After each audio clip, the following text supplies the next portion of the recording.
of you walked by me and you were so rude to me. You were like, why is Henry Winkler selling t-shirts?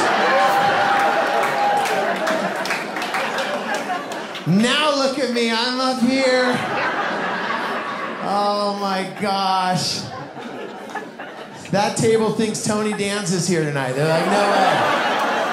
They're like, why is he here? Oh my God, this dude thinks the singer for the Chili Peppers is doing comedy. Oh my gosh, it's so good to be here. How good does it feel to laugh and we don't got a mask on? That feels good. That stupid punk rock. I just think of it as rock and roll because that's what it is.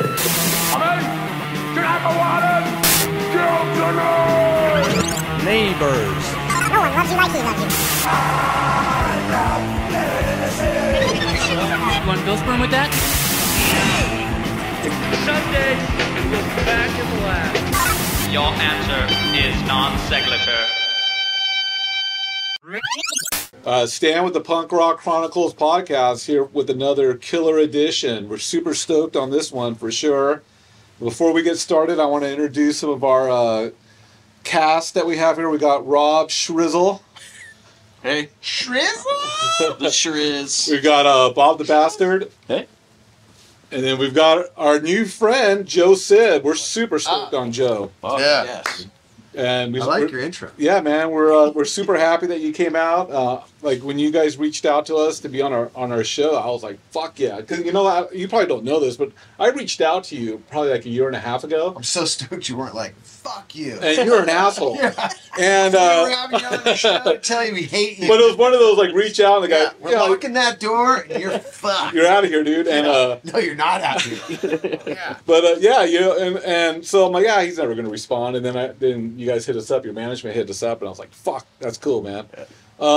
But yeah, so let's get started. So we know you're a rap comedian. We've been watching a lot of your stuff, but we also know you're a big punk rock fan. And totally. So can you kind of just talk about how you got into punk rock? I mean, well, first thing I gotta say is like, I'm super stoked that my buddy Augie hooked me up. It's trippy how the internet works. I met that dude just through my stand-up. He was like, "Hey man, you should do some podcasts." I'm like, "Well, hook it up." And the next thing you know, he told me, I was going to do this with you guys. Nice. And it was funny because I'd listened to your guys' show, and I just recently listened to the one you did with Jack, TSOL, who, like, that guy, oh my God, I love him. I have so many. I mean, I could do a show just about him. So to be here, just thanks so much for having me. Oh yeah. Super psyched. I mean, for me, I always like to say I was a trippy kid growing up. I grew up in the Bay Area, in Santa Cruz, in the mountains, redwood trees. My parents weren't hippies, but they definitely were, people that had grown up on the East Coast and was, in that whole thing of you go to college, you get married, you have kids, Irish Catholic family. Or an Irish-Italian Catholic family. My mom was Irish, my dad was Italian, or is Italian. And, it was just one of those kind of things where, like, I think they had hit that point where it was just, the world was changing, and they were like, yeah, we don't really want to do this, and we want to get out of the East Coast. And they just beelined it for the West Coast and moved to Santa Cruz. And my dad and mom were like, they were these two people that decided they were going to have this horse ranch, and they were going to have horses and take care of people's horses. And then, during the week, my dad would work in San Jose, and he was a linguistics teacher at Santa Clara University. He was an English professor. And he started out as just a teacher, and then he went on to have this huge career. But at that moment, it was just this, early sevs, just living in the mountains, horses, redwood trees, surfers that worked for my parents. So I, was around like a lot of just cool younger people that would kind of come in and out of our lives via the horses, and just also wanting to live that lifestyle that was off the grid. And my parents were super, it was funny because they weren't hippies. Like there was always people like partying, and like when I say partying, like, drinking wine and like smoking weed, but like my parents didn't partake in any of that, but those people were invited, in our home. And there was just always this huge, just group of people on the weekends. And I remember there was this one guy that worked there, and he like lived out of his car on a piece of our property, and then worked at the ranch. And he had a skateboard, and I remember I was just so like, whoa, like, damn, dude, this is, you know, like, what is this? Yeah. And I was a little kid. I was probably like, you know, 6 or 7, and I just, you know, I wasn't a kid that wanted to ride horses. You know, I was growing up around all these cowboys, and like I really wasn't into that. And then I wasn't into like nature as much as all these other kids were. And we had this patch of cement, and I just really nerded out on. I really got into skateboarding. My dad bought me my first skateboard from Kmart on 41st Avenue, and it was like a yellow banana board, no tail on it. Like just, I mean, seriously, it was a just, hey, step on this, break your wrist. Like that's what it was meant for. It was like, it was not. It was not for riding. It had, you know, the bearings weren't encased or anything. You know, it wasn't even Cadillac wheels or nothing like that. And, you know, the trucks were terrible. But I loved it, and I would ride around. And then that was around the same time that I got my first issue of Skateboarder. And it was like, I would say for me, the first time I like looked at a Penthouse and the first time I looked at Skateboarding magazine was like the same thing. Like I was just like, what the fuck? What the fuck's this? Like, Yeah. you know, I was just so. What, there's more people, and then you know the ads for the boards that people were riding, and I just really it really changed my life. And at the same time, just oddly enough, there was a dude that lived across a field. That literally, when I say a field, like to go and play, like I had to like walk through like 3 acres, go over there, and he was a dentist. And I remember he was going through a divorce, and he had these 2 kids, and I would play with the kids, and he was just this Sevs guy, you know, and he had this young chick, and I remember like I would do work around his house, you know, and I remember one time like I came around the back deck to like wash off like he'd asked me to, and he was just totally boning his chick like in front of me. And like I just froze. I was like, "Damn, I want to do that." I was like, That's 10. rad. 10, okay. I want to do that someday. Like sex in the sun, rad. You know. And it was the Sevs. They're like, "Oh hey," and I'm like, "Oh my god, dude, what's up?" And I remember it was Dr. DeWitt. I'm like, "Mr. DeWitt, rad." You know? I didn't even know what they were doing. I thought they were wrestling or something. You know, like I was like, "Wow, like what's up? You guys wrestle naked? That's weird. Oh shit." And I was just totally. You know, it was just a different time. And I remember he was doing dental work. This is crazy. On so there was NHS in Santa Cruz, Novak, Hout, and Schmidt. You know, that was the main guys. Yeah. And I think he was the dentist for either Novak or Hout. And he made a deal with me. That if I did X amount of work around his house, you know, like mow some lawns, do this, take care of this, not talk about him boning his secretary or whatever, you know, maybe don't bring that up, that he would say, I can get you a skateboard. And I was like, really? And I remember to seal the deal, he came home one day and he was like, hey man, so check it out. And it was a Santa Cruz, it was the fiberglass, with the Santa Cruz written on the bottom. They've reissued them since. And ACSC 500 gold trucks with Road Rider 2s and the striplet grip taped down the middle. He was like, this can be yours if you do this. And I swear to God. Remember the whole setup and everything. I still have the Road Riders. Oh, I still have that original set. Yeah. And I remember I was like, damn. And he was so smart because he's like, okay, so this will be yours. You know, you just got to do these chores. And I really think like he had me work for him for like a year. Like I really think like it wasn't a month. It was like I remember seasons change. You probably kept changing the rules. Yeah, and every time I was starting to get wobbly, he'd show me the board. Oh, that's did he keep the board from you? Yeah. Made you Oh work no, for I it? didn't. Yeah, I didn't. Oh, I didn't no work for way. it was until he felt like that wow. enough work for it. Damn. So I just, you know, I just worked and worked and worked, and then I remember at a certain point, he was like, "All right, man, I think you've earned it," and he gave me the board, and I was so blown away. And that was really the gateway to like my whole life, because at that moment, you know, I wasn't good at sports. I was playing sports, and you know, music at that point, you know, I was out in the woods. So like, I didn't know about AC/DC or, you know, like hard music ever. Like I just had this little blue radio I ran around with, and I listened like, oh dude, ABBA's cool. Village People are cool. Rad. I like big songs. These are cool. Like I didn't know, you know? And what ended up happening was, right around the 80s, after I'd really, just dove into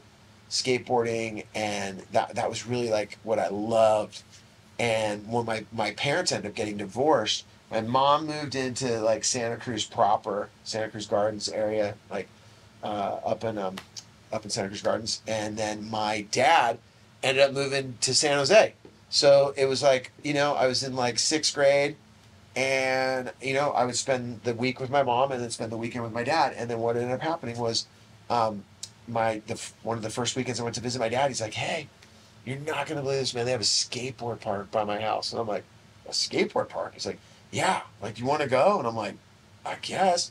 So we went there, and it was Winchester Skateboard Park.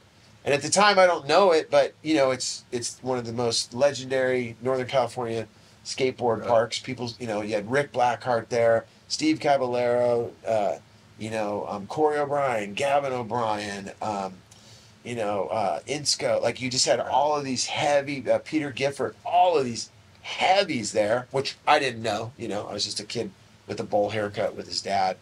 And my dad ended up talking me into going to the skateboard park. And then, that's where my whole life just, it like collided and changed at that moment, because if I hadn't gone to the skateboard park, I wouldn't be here with you guys in this room somewhere, like off the back of a, what is it, like a dog shelter? Doggy daycare. Yeah, like a doggy daycare. I wouldn't be in the doggy daycare because that moment, like going to the skateboard park, was the first time I ever heard music that wasn't my parents' music or what was on the radio, and that was, I'll never forget it. It was this huge just boombox that this guy had, and they were playing music off of it. And I remember I'm at the park, and it was like my second or third time there, and I remember someone was playing Buzzcocks Hollow Inside, and I was like, "What the fuck is this, man?" And then they'd someone go out and they put on like the first Black Flag EP, and I was like, "Dude!" And I remember all day I just like spent like creeping over to kind of like, what, like it was like drawing me in, like, what the hell is this, And I remember I finally got over there, and the guy that was running it was this guy, Andy Berenson's brother, and I forgot his name, but he was the guy that was playing all the music, and I was like, "Dude, who is this?" And at that point it was like 999. I was like, "Okay," and I'd run away. It's like 999. And then like the next weekend I'd ask him, "What's this?" He's like, "This is Rosillo's." Okay. Next weekend, "What's this?" "This is the Germs," And I was just fully, I didn't even know where to like find that. I thought like, okay, so this music that exists, only this dude has. Yeah. Like, I didn't realize. Where do you find that shit? Right? Yeah, like I didn't have the ability to even in my mind to understand that you could, these were real bands. These were people that were playing music. And then I remember being at the skateboard park, and we had this keyhole in the back, the pink keyhole, and I remember hanging out one day, and in walked like these 5 punkers, and I remember they walked in, and I was like, "Whoa, what? Like, who are those dudes?" And it was like, these 5 just punks that came in, and I remember one of them hopped over the fence and like started skating the keyhole. I was like, "Dude, that's gnarly!" Like, no gear, and immediately he got kicked out, and that really began like just every weekend going to my dad's, every day going to the skateboard park, and then befriending different people there, and then slowly finding my way into that circle of the bands, and that these were actually bands and records that you could buy.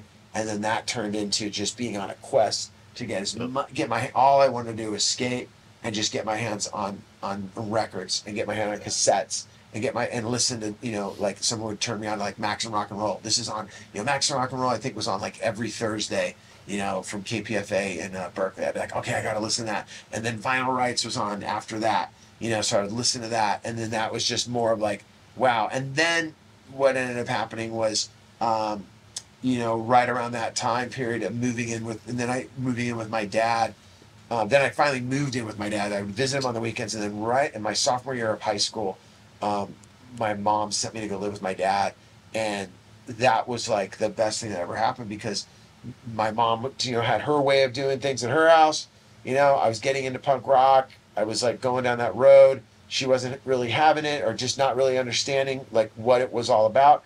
My dad, on the other hand, he was like, at that point he had taught, in England. He had taught, he'd been working at college, forever. So like he'd been at Piccadilly Circus and like saw all the punks hanging out, and he had those kids. So he was just like, oh, okay, he's into punk rock. Like he wasn't tripping on it, Nice. And he was just like, so I moved in with him, and I remember the first weekend I moved in with him.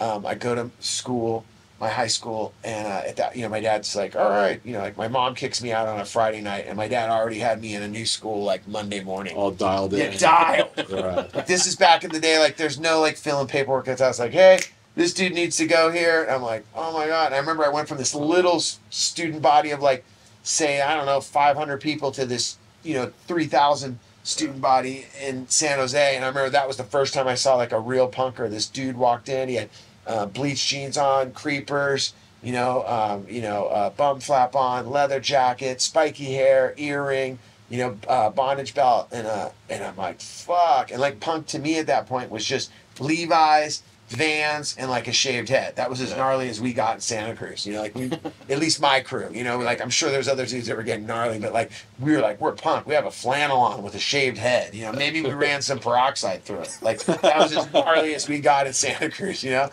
then all of a sudden I'm seeing this dude, and he looks like he's off the Punk and Disorderly cover, and I'm like, dude, fucking check this guy out. And he was getting like sent to like truancy or something like that, and he looks over at me, and I'm like, he's like, what's up, man? And I'm like, hey. He's like, because he, at that point it's so weird to think he was like, oh dude, like you're new, dude, you're into punk. And I was like, and I remember he's like, hey dude, you into punk? I'm like, yeah. He's like, all right, cool, man, I'll introduce you to some people. Instant friends. Yeah, instantly. Yeah. And he's like, cool, man. So then I remember I go to my first class, and then get through that, and then there was a break.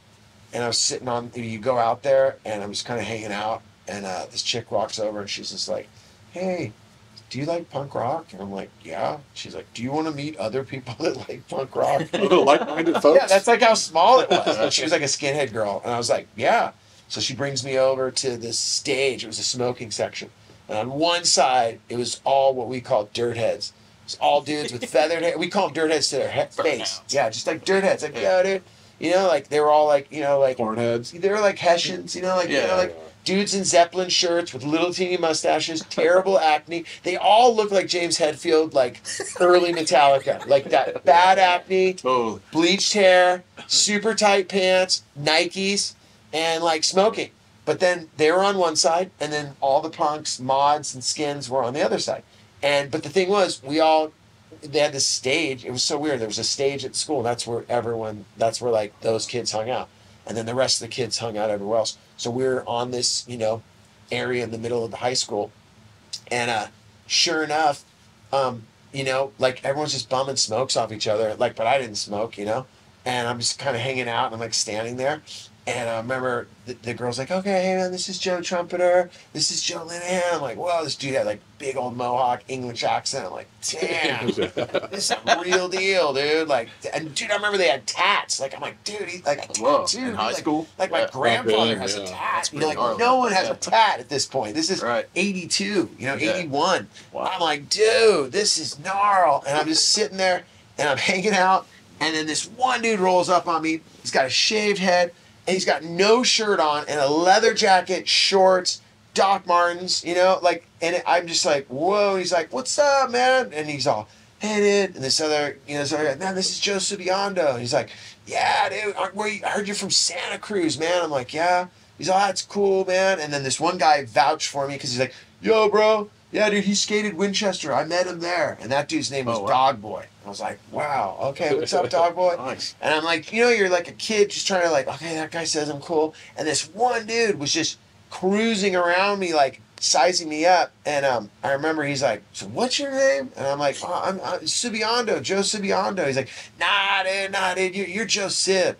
I'm like, no. I'm like, no. It's Subiando. It's like S-U-B. He's like, nah, dude, you're Joe Sib. And like, at that point, I'm like, he's got no shirt on at 8 o'clock in the morning. I'm not going to argue with him. And like, I was like, I'm Joe Sib. He's like, all right. And then I remember the first weekend I was there, I meet all these kids. And the first dude I met, that kid Joe Trumper that was all charged up, he's like, dude, this weekend, man, Circle Jerks are playing at the On Broadway in the city, and it was like three things I just couldn't even comprehend. Like the Circle Jerks, the group Sex, like that band, they're playing, like, okay, but like I can't I gotta be like, oh, that's cool. And then secondly, you know, they're playing in the city, and like I'm like, I don't know what the city is, you know, like he's like, we're going to the city, and then I'm like, oh yeah, like it was like, is it downtown? He's like, no man, you're like San Francisco, you know, it's a city, and I'm like, oh yeah, and like in my head, the only time I've ever been to San Francisco is on like Easter Sunday, like to celebrate like with our family, like we're going to like I'm not allowed to go to San Francisco with like to go see the. You gotta figure it out, right? Yeah, no, I was like, I'm not gonna figure that out. That's. I was like, dude, no way. Like, he's like, yeah, dude, we're all going. Dog Boy's driving, and like, you gotta roll with us. And I was like, oh yeah, I don't know, dude. I don't know, man. Like, I don't know. And I'm just going like in my head. I'm like, fucking no way am I going to that. Like, how old are you? I'm probably just turned 15. Okay. Yeah, I'm like, fuck that, dude. Like, I was like, it was so much so fast, and I remember. Yeah, you have a unique name, dude. Fucking stuff I for your life, dude. I haven't even been there. You have a new crew, a new nickname. I have a new life. It was like no one knew me from Santa Cruz. They just knew me as like, yeah, he's the shaved head. You know what? I was like, and I remember I came home, and you know, like I was like, my dad's like, so how was school? How, you know, I'm like talking to him, and all of a sudden, you know, there's a knock at the door, and those dudes are at the front door. They're like, hey, and I hear my dad going, well, there's no who? No, we're looking for Joe Sib. And he's like, Joe, no, there's Joe SibiOndo. He's like, Joe, get down here. And I come down. He's like, Joey, come down here. And I'm like, oh, I go, hey, Dad. Yeah, these are my friends. You know, this is Terry Ridd. This is Joe Trumpeter. And they're like, yeah. They're all, what's up, Mr. Sib? And he's like, oh, and he's like, Joe. And my dad's like, oh, that's okay. You know, it's cool you got a nickname. And I'm like, oh. And I'll never forget my dad's like, don't worry about it. Nicknames never last. You know, and I'm like, oh, cool. Yeah. You know, like, really? And I'm 55 with the same nickname. You know? And I remember those dudes were like, my dad, of course, sits him down at the kitchen table, and he's like, Terry, tell me about, you know, wow, okay, now, Joe Trumpeter says they're all going to San Francisco Saturday night to see the Circle Jerks. You love the Circle Jerks, buddy. I mean, he loves the band, and I'm like, this is great. That's you're gonna go, and I'm like, nah. I don't know, Dad. He's like, no, this is gonna be great, and then you know, I'm like, Dad, and I pulled my dad aside, and I'm like, dude, they're talking about San Francisco, some club. It's like, I mean, Dad, we're not getting home by 10. He's like, oh, you get home 4 in the morning. Go, I'm telling you now. Just drive up there. You don't even go to the show till 11 o'clock at night because you got to wait, and then afterwards, everyone's they're running around. You got to get food, so you probably hit Denny's or something on the way home, and then you roll in around 4 a.m. And I'm like, 4 a.m. What are you talking about? Not only was your dad cool with it, but he broke down the itinerary. Dude, here's what you're gonna do. He had grown up in New York, going to jazz clubs, and he even said this to me. He goes, you go to one of these clubs, you might have a drink, and you just get one, and you nurse it all night. Which I got more than one, but that was his thing. He was like, dude, you go to these jazz clubs, and he was like, it's the same thing. I'd want to go see a jazz artist. We'd go into the city, we'd stay out all night, and I was like, and I remember, dude, those dudes cruised over to pick me up.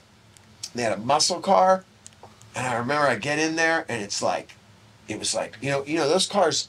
The back and front seat were like, they were like sofas, and then you could hear the car pulling up. And I remember I walk out there and I open up the door, and it's like a scene out of a movie. You got 4 punkers in the front, that I'd never met. Dog Boys driving, dude with a mohawk, chick with like long bleached hair, everyone smoking cloves. And I'm like, I look in the back seat, dude. It was like looking down a hallway, and there's just even gnarlier people back there. And I'm like, they're like, and they're like, yeah, dude, go in there. And I'm like, all of a sudden, I'm just in the back seat, dude. And I remember the guy hits the gas, and I like look, and my dad's waving. They're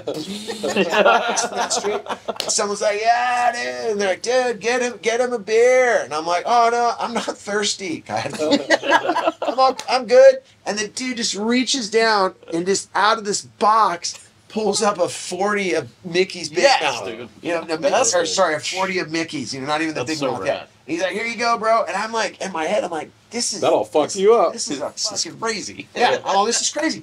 Everyone's fucking pounding beers, except Dog Boy wasn't drinking. And fucking, we drive all the way up there, and you know, we get to the show, and I think like, you know, well, yeah, we got to go in, right? Like, who has the tickets? Like, dude, you can hang out here for a while. I'm like, really? What, you know, what do we do? And they're like, we just hang, we drink beers, listen to music, skate. And I'm like, really? And then all these heads from San Jose just started showing up because there was this parking lot. It was called the San Jose parking lot. And now all these heads just started showing up. You know, you're like, oh shit, there's so-and-so. And then all of a sudden I was like, oh, whoa, like, knew more people that were there. And then we rolled up to the On Broadway and rolled in, and I'll never forget it. You know, Circle Jerks came out. You know, it was my first time seeing a band live, you know, let alone a band that I loved. And I remember, you know, Keith Morris just came running out on stage. He had a tie, like, you know, you wear on your neck, but he had it around his head over to the side, and he had in each hand 2 long neck Budweisers. So 2 in this hand, 2 in this hand. He just goes right in. I think they open it with like Wild in the Streets, and I just fucking Place goes head crazy. exploded. Religious experience. Head exploded. And sure enough, didn't get home till 4 a.m. that night. And then that night set the tone for the next probably 30 years of my life. Just all I cared about was skateboarding, music, and then that led to getting into a band, and then that led to touring in that band, and then that led to want to put out a record, and then that led to, hey, I want to sign other bands, and then, you know, SideOneDummy came into the mix, and then that led to I want to manage bands, and it all came from going to the skateboard park, and then moving to San Jose. That's right. Man. And we have a lot to unpack as far as your career because you've done so many different things, right? So when did you start playing music? And When what I did you was start playing? when I was in my first band, I was a bass player in this band called Rage. When I was I want to say I was like about 16. Some kid he had a brother, and him and his brother were always fighting with one another, and his brother did something to him, and he came to my house and he was like, you know, dude, I got my brother's bass, let me leave it here. And I was like, all right. So I put it underneath my bed, and then like a week or 2 went by, and then like a month went by, and then I ran into this kid, and I'm like, dude, like, are you ever gonna come back and get the bass? He's like, oh no, dude, my brother got busted for selling acid. He's in jail. You can keep it. You can keep it. I was like, rad. So then I remember I pulled it out, and I remember I had a quarter, and I would just sit there and like learn how to like play, and then I kind of like kept playing and just learning different songs and stuff. And then, you know, it was one of those moments where I was like, someone needed a bass player, and I was like, I can play bass. And they're like, all right. So I started playing bass in my first band, Rage. And then that was right around, like, you know, I was probably like 16, 17 years old, and then, or 15, 16. And then right around my senior year of high school, I got in my first like real band, where this band called, there was a group of guys that were looking for a singer, and I ended up starting that band with those guys, and that band was called Frontline. And Frontline, you know, we did a lot, man. Frontline was my first band that, like, we were on rap music for rap people. We opened up, I mean, you name it. We opened up for the Ramones. We opened up in the Bay Area. We were so lucky. UK Subs, English Dogs. That was how I met Steve Soto, because Frontline would open for the Adolescents a lot. We were definitely like a Bay Area.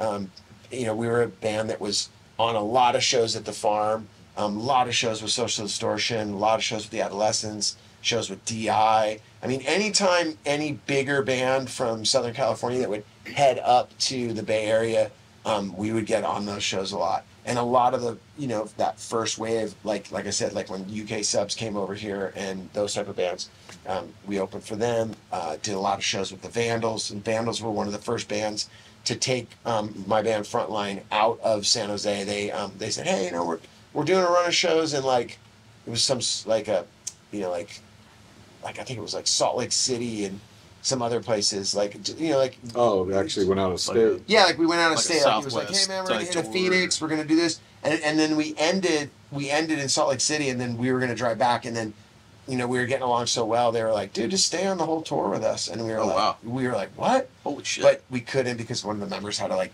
go back and do something, so we were like, we can't.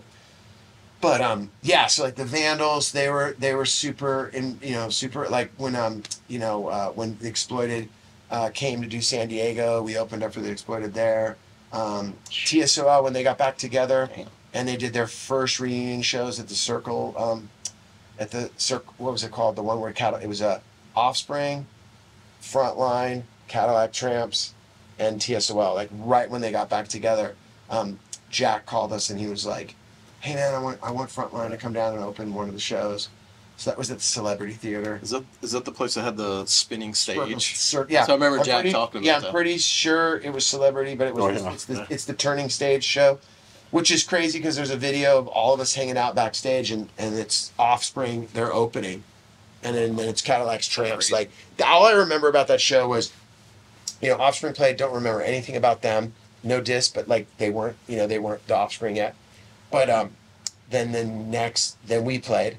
And then I remember the Cadillac Tramps played, and they just destroyed. I remember I was like, wow, like it was that moment in time, and they just killed it. Gabby was just amazing. Yeah. The front man, I mean, he's so good. And then, so yeah, I mean, Frontline, we played with everybody in the Bay Area and did so many of our, so many shows and started coming down to LA a lot. How old are you? At that point, I still have braces, so like I'm like 19 years old. I just gotten out of high school. I was like 19, 20, that was when, that was how I met Steve Soto and Rick Agnew and all those guys. Rick Agnew produced, we got signed to this one label that was going to put out our full length, and it ended up falling apart. But there's a recording of like 10 songs that like Rick Agnew like produced for us that we never ended up releasing. Wow. But that was like our dream that like Rick was producing our record. Right, yeah, I was super stoked on that. Does that still exist, or is that fucking? I don't know. I think those are like lost tapes. Yeah. But and then that was me, and then the thing was like with Adolescents, we did a lot of shows with them, to the point like when Tony left the band, it was just Steve Soto and Rick and Sandy and Dan Colburn or whoever else was kind of filling in for Frank or whatever. Like we did so many shows with them, and that was really where like Steve Soto and I became like really good friends because we would just talk all the time, and but like all that whole scene, like coming down to do Fenders, we came down to do Fenders with like Shattered Faith, and then we came down to do Fenders with Adolescents, just those big shows, like just getting a chance to be a part of all that was super cool. What do you think of Fenders? The first time I went there, so at that point, I have like long bleached hair, and like my look was kind of like, like we were skaters from NorCal, so it was like, we had like cut off sleeve shirts and bleached hair, and like that was our whole vibe. And I remember we came down, and Steve Soto said, "Hey man, before the show, before you guys play, like cruise around, have as much fun as you want, just do whatever, dude, But he goes, after Frontline plays, do not go back out into the audience." And I was like, why? You got blonde hair? Well, dude, this is the way it's going to roll. He's all, there's going to be a lot of people here that will like your band, and we had a killer show that night. Like we fucking crushed. And he goes, there's going to be a lot of people that like your band, but then there's going to be a lot of people that don't like your band. And the people that don't like your band will let you know physically that they don't like your band. I'm like, physically? And he's like, yeah. And I remember he's all, yeah, dude, there's a group of, and at that point, like, the Sueys were cruising around, and then the Lads were, like, a big deal. And, I was like, okay, all right. And I remember the dude that made our shirts was this dude that was in this band. He was in this band called Grim Reality. He was this guy named Ron Issa. And I remember, like, someone had told me he was a skater, too. And I remember at one point, Ron would screen our shirts up in the Bay Area. And at one point, I remember him, like, talking about the Lads. Like, he was, like, a member of the Lads. But, like, I just briefly, like, oh, yeah, okay, cool, whatever. You put that knowledge back here. So anyway, we do the show in Fenders. We get done, and I'm like, dude, I'm going out there to fucking see fucking what's up, Like, there were some ladies watching us. I want to see what's up. So I cruise out there, and I'm like, all right, whatever. And it's packed, it's a huge sold-out show. So I go to take a leak in the bathroom. And as soon as I go in there, dude, there's like 4 dudes behind me. And I'm like, oh, fuck. And I'm like, ugh. And I'm like, hey, what's up? And they're just like, where are you from? And I'm like, San Jose. And they're like, really? And I'm like, yeah. And they're like talking to me. And then I'm like sitting there. And somehow or another, I find out that they're like the lads. Yeah. Or they're a part of that contingent.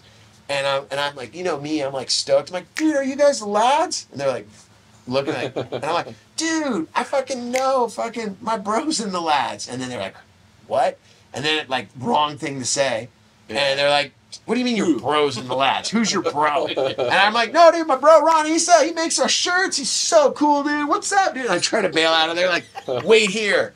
And then they go and get another dude, and that dude comes in. I don't know who that dude was, but then they all sat around that guy and said, he knows this guy, blah, blah, blah, blah, blah. And they said, you know Ron Issa? And I go, yeah. And then the guy's like, fuck yeah, Ron's my boy. And I'm like, Rad. I'm like, yeah, like at that point, I didn't have to take a leak anymore because I seriously had wet myself, you know? And I ran backstage, and I ran up to Steve Soto and like jumped into his arms. And he's like, I told you not to go out there. And I'm like, I'm sorry, dude. He's like, I told you. What were you thinking? So Ron Issa, thank you for saving my life. Yeah, good job. Yeah. Ron. So yeah, I mean, at that point, man, it was just like, you know, and I just, for me, man, it was just like I'm a weird creature of habit. Like once, you know, like my dad used to say to me, you know, I remember he was like, Joey, you just can't live your life, you know, just around punk rock and just like, you know, just you can't do the same thing day in and day out. Like, because my life was just the same thing, like finding about bands, wanting to see more shows, wanting to go see bands, you know, traveling to go see bands. And then once I got into a band, I just wanted to do all the stuff they were doing. Like, you know, I was the guy that saw, you know, Another State of Mind with all my bros, and all my friends were like, oh my God, dude, that, I never want to do that. I mean, they think about what happened. The bus breaks down, they get, the band breaks up, Mike Ness flies home by himself. You know, the Stearns, you know, one of them rides in the truck with the door for, I mean, oh my God, what a nightmare. And I was like the one dude, like, no way. Fuck yeah. I want to dye my hair. Actually, that looked fun to me too. I was like, I want to dye my hair in a hotel. I want to play shows. I want to do all of that. And then I just got like fully just, I mean, you know, it was more than like, it's definitely was like an obsession to a point of, you know, being a fanatic. Like it was definitely fanatical. There wasn't any rhyme or reason to it.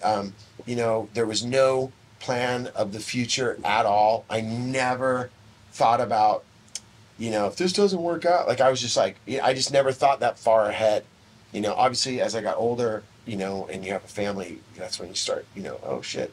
Yeah. But like at that point in my life, I just was like, it's all about shows. It's all about touring. It's all about going on the road. I just wanted to spend more time. And then the thing that ended up happening with Frontline is we got to open for all of these bigger bands. But once that kind of fell apart, you know, people were getting older, and they were kind of, you know, when I say older, they were like turning 22, 23, 24. So like, you know, some people were getting out of college. Some people were, you know, maybe going back to school. Some people were just like, I don't know, man, like this isn't for me. And then I just went like a full on like 180, and I was like, my band Frontline ended, and I was like, I'm going to LA. Like, I'm going to fucking go there. And I didn't go there like by choice. I definitely like got kicked out of my band, and then like the chick I was seeing like started going out with some glam dude, and that kind of sucked. Fucking glam dude. So bummed, and like his band was signed, and I was like, you know, and it was just like one of those things where I was like, damn it, you know, like I got to figure it out.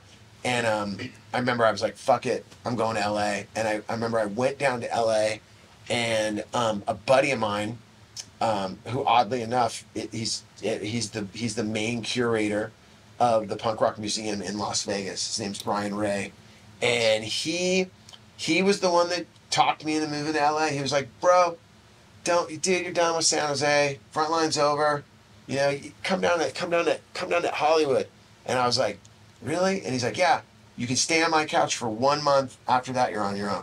And I remember I came all the way down, and that was like right when like Jane's Addiction, Fishbone, and like, you know, all those bands were just popping off. 86. Yeah, no, this is like Chili Chili Peppers. All that was we're talking like 89. Yeah. Like it was like all those bands had been around for a while. Yeah. Because like when I was in Frontline, we opened for Jane's Addiction, we opened for Danzig. So like, you know, like these bands were happening, but like all of a sudden it was this Hollywood at this point where it was like, you know, that alternative, Jane's Addiction, Pygmy Love Circus, you know, like that, all the bands that have been inspired by punk rock, but now we're playing kind of like what they were calling like alternative. That was all starting to happen. And I remember I came down here and it was just like, wow, like, you know, there's a lot of people in different bands and shit was just happening so fast in Hollywood. I was just like, dude, this place is this is going off. And at that moment, I remember I ended up hooking up with these dudes that were looking for a singer, and that was the dudes in Wax. Yeah. And that was just like the beginning of that. That was like that was the next chapter. Yeah. Nice. So how did Wax get off the ground? Where did you practice at? Like, how? Dude, you know what's funny, man? Like, it's funny. I was talking to someone about this today. I really believe that there's like a natural law of momentum when things just connect and that are going to happen in a big way. And I've had it happen to me with Wax, and I've seen it happen at SideOneDummy with bands like Flogging Molly, the Gaslight Anthem, and Go Go Bordella. When there's a natural just momentum, and you see it happen with like athletes, you know, I've seen it, you know, you've seen it happen with like Steve Caballero, Tony Hawk, Christian Osoy. There's this momentum that you can't put your finger on it, and it's just like, it's almost like the universe and that person or that band is just in a connection, and it pulls them to the success. And in Wax, we were one of those type of bands. Like I met these guys.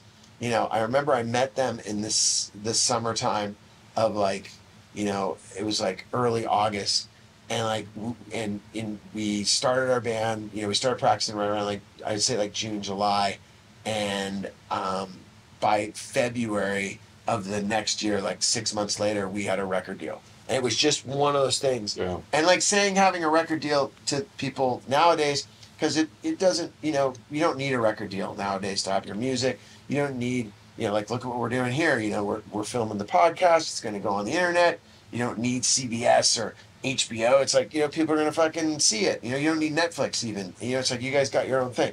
So at that point, though, there was gatekeepers. So the whole deal was you wanted to get a record deal. You know, there was BYO Records, there was Epitaph Records, and then there was the bigger labels. There was Capitol, there was Elektra, there was Geffen, there was Interscope, there was, you know, Atlantic, like all, and like it wasn't lame to want to be on those labels because at that point, Epitaph and Fat and they hadn't done what they weren't the avenue that was of a choice. It was still a choice of like, I got to be on a major if we're going to do this, you know? And that was our goal. And with Wax, I remember I met these dudes. They were all from Chicago. They were, you know, really good players, really good songwriters, and they needed a singer. And I think I was in the right place at the right moment because I was also one of those kind of guys that I didn't mind, you know, like if I wrote a song, you know, we all did it. If someone wrote a song and they had lyrics, I didn't have a problem if the lyrics were cool. Like, yeah, dude, I'll sing that. Like, I just wanted it, you know, I just wanted it to be cool and to work. And, you know, I think what connected us all together was, it was also like in that particular band, it wasn't just me anymore being the front man, even though I was the singer. Everyone in that band held their own. You know, you had this drummer, Loomis, you know, who went on to do all the Jackass stuff and, you know, become, you know, just this, you know, this popular, you know, figure in that world because like he could have been the front man for the band, you know. And then you had our bass player, Dave Georgieff, you know, who was just a great, you know, bass player, just, you know, super charismatic. And then our guitar player, his name was Soda. He was just super charismatic. So you had 4 dudes that could all, you know, it's like, you know, like I would say, like, you know, like when you go to see The Damned, I'm not comparing us to The Damned, but you know, you have Dave A and you have Captain, you know, it's like, what, like it's more, it's so many different things for you to look at, you know. It's like any great band has that. You know, if you go to No Effects show, you got Melvin, you got El Jefe, you got Fat Mike, even Smelly in the back. You know, it's like, back in the day it was Social Distortion, you know, the original lineup. You had Brett, you know, you have, you know, Brett Lyles, you have, you know, Mike, you know, even the original drummer, you know, and it's like, all of that, you know, Dennis on guitar. It was like they all, you know, Youth Brigade. You know, you had the three brothers, you know, Sean, Mark, and Adam. You know, each one of those dudes fucking looked cool. And like some bands, when you just have one dude and everyone's focused on him, it just kind of it loses its energy. Right. But I would say with Wax, the thing that catapulted us is we had four people, and we were just in this moment of time where what we were doing was, you know, Green Day hadn't happened yet, Offspring hadn't happened yet, Rancid hadn't happened yet. None of those things happened. We were just right before that, and we played with all of those bands, and we were doing a lot of shows together. And then all of a sudden you had that, you know, that next generation of like the Rancid and the Green Day and all that blowing up at the time. So we were like right there in the right time, right place. So you're talking about a 6-month period between forming the band, getting your practices down, playing your gigs, getting noticed, and then having a record deal or at least an offer. Yeah, I mean, our first deal was with Caroline, so it was a small. At that time, Caroline was a really cool independent record company. Yeah. And the reason we signed to Caroline was because they had Bad Brains and Naked Reagan. Yeah. And they released like an X-Ray Specs record, which, you know, that you shouldn't sign to a record label because of that, you know, like, because then you find out like, oh, just because they worked with those bands, you know, that doesn't mean, you know, you don't know how they've acquired those records. So, but at that point we didn't care. We were like, dude, to be on Caroline, this is Caroline had a lot of bands. Oh, it was the best. You know, I was a huge Naked Reagan fan. How did you guys get on? Like, how did it work back then? Did an A&R guy approach you? I'll tell you the way it worked, man. Well, the first thing was that like, the thing was though is that by the time Wax got together, you know, I had underneath my belt, you know, 10 years of being in a band. Because, you know, the first band I was in 15, so right around, you know, Wax, I was like 10-year guy, you know, like I knew how to, you know, I'd had plenty of experience being a frontman. And then what was great was the other guys in the band, they all had experience from living in Chicago of how to play. So there wasn't any learning curve of like, hey dude, how do we pull this off live? You know, like we knew how to play live and everyone in the band was good and confident. I think what I brought to the table though was, you know, I knew how to get us gigs. You know, by being in Frontline, I'd been coming down here so long. Like, you know, Steve Soto was booked Wax one of our first gigs at the Doll Hut because, you know, I was able to call Steve and he's like, yo, dude, you know, yeah, I'll hook you up, you know, because he knew me from Frontline. And then, you know, the people at the Coconut Teaser were like, oh, dude, we know Joe from Frontline. Yeah, like, give him a show or, you know, Raji's, stuff like that. So I was able to get us, you know, on the right bills. And then what ended up happening was back then, if you were making enough noise and you were playing well and you were, you know, I mean, our first show that we ever played, I remember it was sold out.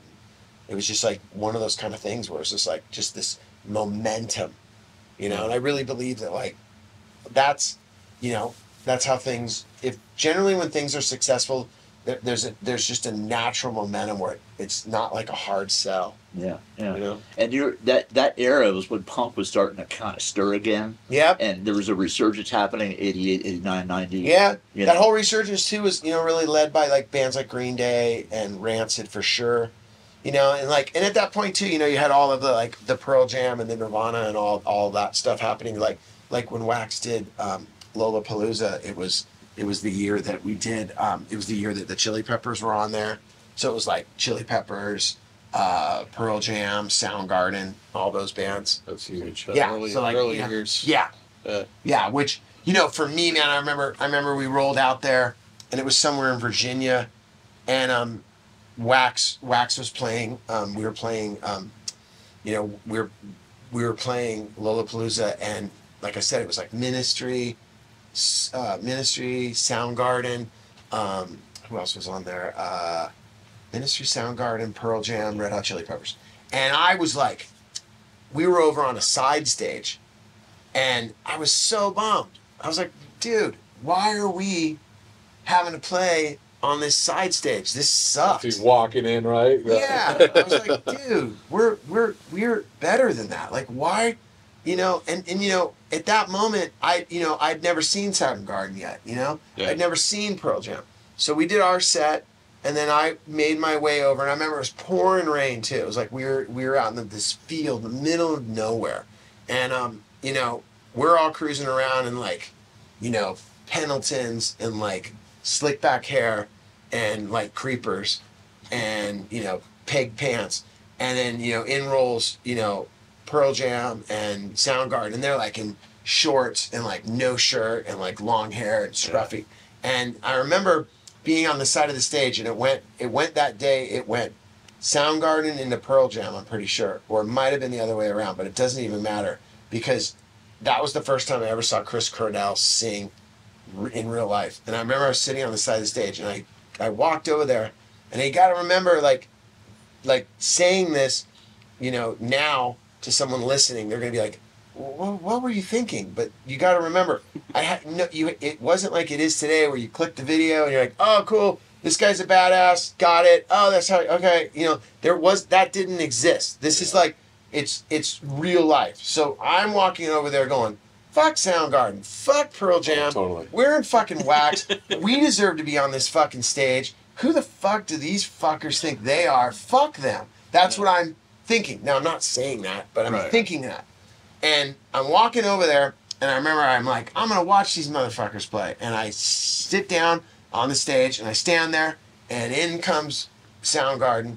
And I remember while they were playing, I had to it was like, I literally was watching Chris Cornell just going, oh my God. Like his voice, his stage presence, the band, we sounded like, they sounded just humongous and so big and so powerful and I remember at that moment I was like, damn, like I was still like almost like dizzy, like wobbly, because it was just so much to take in. And as that ends, and I can't even believe what I see, there comes Pearl Jam with Eddie Vedder, and then that is just in the most, just like, it wasn't my style of music at all, but the greatness of it and the power behind it, I remember I had to like seriously rethink my whole like I knew at that moment I didn't have what it takes. I knew right then. I remember being on the side of the stage. Nirvana being on the radio, right? Yeah. Nirvana was around, but like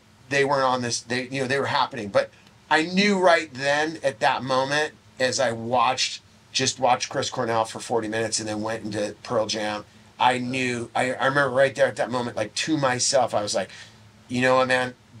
You don't have what these people have. Like what these bands have, you don't have. And it was a serious like moment in my mind where I wasn't like, oh man, and therefore I'm not gonna do it. But I just knew, like, I ain't gonna be winning the Stanley Cup. I ain't gonna be, I'm not. It'd be like going to watch UFC fighters in real life, and you're like, yeah, I'm not getting in the octagon, and if I do, I'm dead. Like and it was just a real.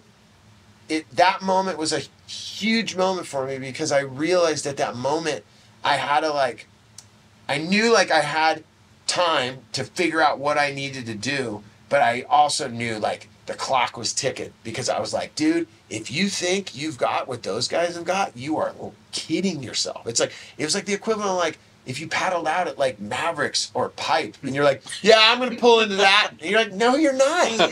You're not, dude. You're going to sit on the beach with your chick in a beach blanket, eat a sandwich, drink your little drink. You're never going to do what those do. You're never paddling out to that. So don't pretend you are. Just sit there with your readers on and relax. It'll feel like Rick Kane from North Shore. I just when you pull to, Yeah, I just knew that I didn't have it, and not that I didn't have it, and I was bummed. It was being around greatness. It was the same feeling I had when I was skateboarding and growing up with Steve Caballero. It just level. Yeah, I just knew Stacy Peralta's not coming to the park to check me out. He's here to see Stevie, and that's why. And I remember just there's times in my life I've been around that, and I think it's important that when you're creating art or you're creating music or even in work, there's times where you have to accept the greatness of other people and not let it get you down, or why not me, and I don't have it. You have to learn from it, but you have to accept that they have that and you don't. And then that really is where the rubber hits the pavement, because it's either you quit and you don't do it anymore, or, and I'm talking about anything, whether it's being a football player, basketball player, you have to figure out, okay, that's probably one of the reasons why I always have been such a fan of the Bones Brigade, and Lance Mountain, because Lance Mountain, who, was, in my opinion, one of my all-time favorite skateboarders ever, he had to work harder than everybody. Yep. And he, he's around Stevie, he's around Tony, he's like, oh, okay, he's around Mike McGill, and he's just like, okay, I don't belong here, but he, instead of quitting or, not believing that he could do it, he had to figure out, okay, what is my approach going to be to stand out in the Bones Brigade? Right. And then what I loved about it was his approach, like I loved his style of skating, and I also loved the kind of character that he portrayed in that era of skateboarding, and that was kind of like probably one of the things that influenced me with that decision with music. I was like, you know what, man, I ain't Chris Cornell, and I ain't any better, but I'm Joe Sib, so like, what am I gonna do? What can I still could bring something to the party, but like, what could it be? And I think right around that time period too was when, a couple, maybe a year later, Wax, fell apart, and then I started 22 Jacks, and when I started 22 Jacks, it was kind of this next era of like, you know what, man, I've been in these bands, I've done it, I got the chops, I have these experiences, now I'm going to put together like a super group of just like the best of the best, I'm going to finally be in a band with Steve Soto, one of the best songwriters. I mean, Adolescence, such a huge influence on my life. I toured with, I know Steve, like, okay, boom, bring him into the mix. Chris Shiflett, at that time from No Use for a Name. I love writing songs with him. We're gonna work together. And then, Jason Cropper, who was in Weezer, I'm gonna write songs with him. I'm gonna, write songs with, some buddies up north. I'm just gonna write so many songs. So when I put together that band, that was like, and that was one of those bands, once again, had a natural momentum. The first show you guys living all over in the same area? We were all in Southern California. Steve was still down in the OC. I was in Hollywood. Shiflett was in Hollywood. Scott Shiflett was in Hollywood. All of us were still up there. And you put the band together? You kind of ensembled it? Okay. Yeah, I put the band together. I wrote all this. So the way we did it was, at that point, Steve and I had I had the vision for what I wanted 22 Jacks to be, and then Steve had the sound and writing ability of like how we could pull it all together. Like Steve and I had not a weird relationship, a great relationship, but a unique one where I could come up with an idea melody wise, and I would sing it to his answering machine, and then he would send me back on guitar that exact melody. And then I could write lyrics over it, and then I could send him the lyrics, and then he would say, sing it like this, and then I would sing it like that. So like we just had this, and this is it's so crazy because it was pre-cell phone, so it was like, dude, call me, I'd be like, dude, check your answering machine, and he'd check it. That's right. It'd be me going, it'd be me going do do do do do do do, like so if anyone ever listened, like, why is this guy singing in your phone? Right. But we would do all that together. We just had a really, and he also, Steve also, he knew how to play, bass and guitar and sing. So like we wrote all the songs together on a 4-track, and then we would get together, and then basically I put together the band. Like, originally I wanted Johnny Wickersham from SD. He wasn't in Social Distortion yet. I wanted him to play guitar, and it just didn't work out. He came down, and I don't know if he was feeling it. I was pretty intense, so he's probably like, that guy's intense. And then I wanted Mike Connolly in the band from MIA. Oh, yeah? Yeah, I really wanted him. That would have been sense. And I reached out to, he came down, he jammed with us one weekend. He wasn't really feeling it. And then that was right around the time period where I got Chris Shiflett to come down and Scott Shiflett.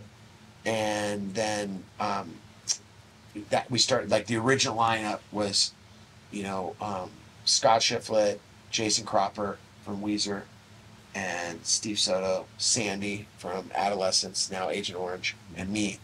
And then the touring lineup always fluctuated between, it's always Steve, Sandy, and then bass player and rhythm guitar player, Bill Franza, who was in Frontline with me, joined 22 Jacks, and he wrote it all the way out.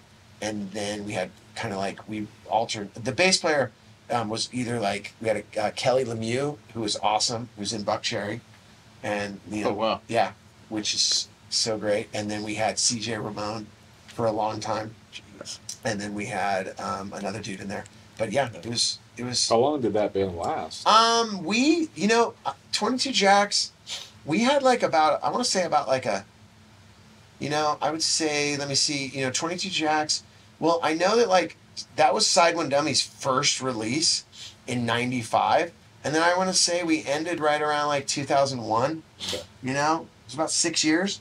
I was about to say, because I remember I moved here in 95. Okay. And I remember seeing 22 Jacks like on a lot of bills. Or Oh, we were on a so lot many of talk shows. about them, and I remember seeing you Yeah. guys, Yeah, and BYO released our first 7-inch. Yeah. Nice. Yeah, that was super cool. So coming out of Wax, you guys had some success too. You did a video, which must have been kind of interesting, right? Yeah, You the guys Spike Jones video. Yeah, you did that. Yep. And that got a lot of play on MTV on Tons. 120 minutes. Tons. Yeah, 120 minutes, and it was the first video that on MTV that they later on they would do this thing where they would say, the following program, do not try this at home. This is your professional stuntman. That was for Jackass. Yeah. But the first video that MTV ever had to do a preliminary announcement before they played a video was the Wax. Little The warning. warning, yeah, basically because they were afraid that kids would light themselves on fire. Could you and explain run what down- the video Yeah, so showed? the premise for the video, so what had happened was, making that video, Wax, when we were on Caroline, we did a video actually, and it was called Hush, and the director for that was Spike Jones. And at that point, Spike was just, he was a skater, BMX dude, skater first though. And I think he worked for a BMX magazine, but he was a skateboarder, and he lived in LA, and he was, my bass player lived with him for a while. And Spike would just take photographs and just hang out, and he was just a super, just cool dude to hang out. And at a certain point, Wax needed a video shot for our first record, and our manager at the time was like, you should have Spike direct the video. And we were like, oh, okay, cool.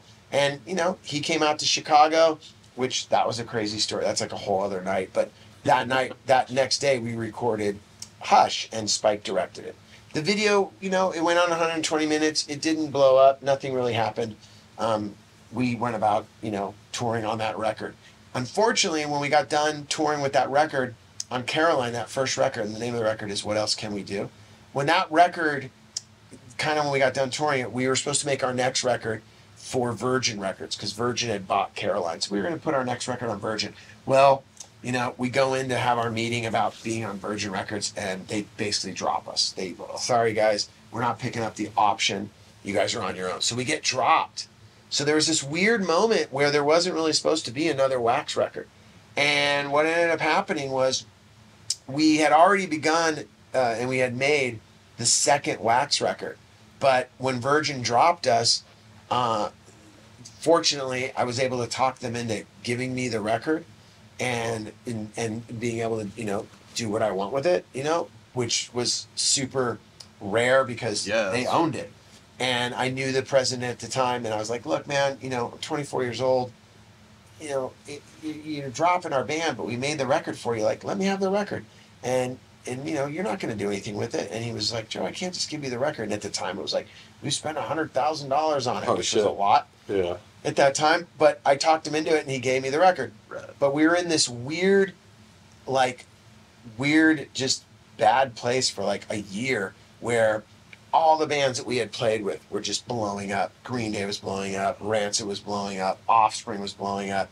Weezer was blowing up. It was just like, oh my God, all these bands that we toured with, all these bands, like Weezer used to open for us. We gave Weezer their first show. They were our bros. We all hung together. Now all of a sudden they're blowing up. Now who did their video? Spike Jones. He did the Buddy Holly video. So now we're like, dude, our bro's blowing up. And then everyone's in the rocket ship. Everyone's in the rocket ship except us. Oh, shit. And it was like, it was back to that moment where I was like, fuck, man. We had, when I had seen, Pearl Jam and, Soundgarden, it was like, how did this happen? We went from being this band and now we're dropped and no one even wants to put our record out. And we were in this funk. and I was holding together the band by duct tape, man. Like, you know, now this is all pre 22 Jacks, but you know, with Wax, I was just like, you know, these guys are like, dude, I'm not feeling this. You know, we're not on a label anymore. We've had a good run, and I'm just holding the band together with duct tape, you know. And I'm like, look, let's put out the record ourselves. And these guys are just like not having it, because I'd grown up as a DIY punk world. Yeah. They had, you know, no diss to them. I like, you know, I was the dude that read Get in the Van. I'm like, yeah. And other people read it. No, I don't want to do that, you know? And I remember at that point, that was how SideOneDummy started, because I was like, dude, I'm just going to put the 7-inch out myself, and then we'll put out another 7-inch, and then I pressed the CD. I did a distribution deal with someone, and I was like, okay, we'll get this, you know, I went around to the stores. We're getting in the stores ourselves. And I remember the band, I was like, we got to go out on the road. Like, we got to do this tour. And at that point, Pennywise and Offspring were going out on the road, and Fletcher was like, you know, huge Wax fan. He was just like, you're going with us. And we're like, really? He's like, yep, you're on the tour. So it was Offspring. It was supposed to go like Wax, Offspring, or it might have been like Offspring, Wax. I think it was Offspring, Wax, Pennywise. But the problem was Offspring never made any of the shows because they had bought this tour bus, like a school bus. And it was breaking down the whole tour. Oh, so like, this was before they made it, right? Yeah, oh, God. That record had just come out, smashed. Yeah. So, like, it wasn't happening yet. But it was like they were in this school bus, and everyone was like, dude, didn't they watch Another State of Mind? Didn't those guys see that? Like, we were joking around about it. So then it ended up kind of just being, you know, Wax and Pennywise on this tour together. Wow. And I remember, you know, I remember one night, though, you know, when Offspring, you know, they did show up, and they did play. But I remember one point, it was, you know, like that, this is total sidebar.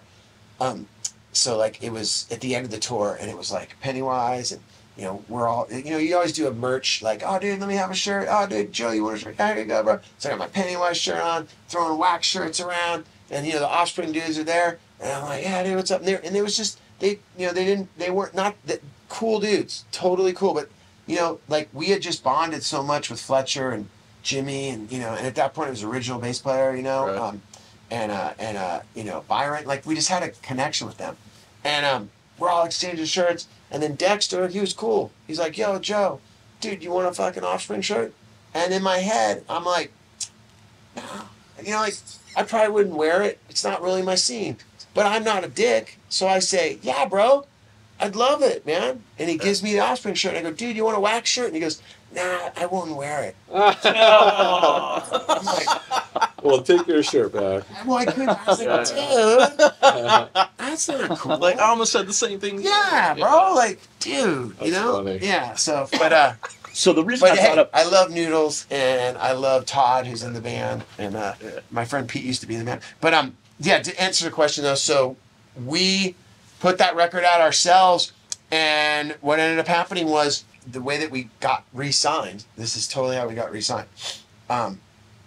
So the first time, you know, so the way we got re-signed was, when I first moved to Hollywood, there was this band called Mighty Joe Young, and Mighty Joe Young went on to become Stone Temple Pilots. And when I first moved to LA, I became friends with the singer Scott Weiland. And Scott was from San Diego, and his band, Mighty Joe Young, which ended up becoming Stone Temple Pilots, and Wax, we would do a lot of shows together.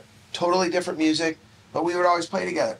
And Scott and I had a mutual friend that we both knew and, you know, hung out together with.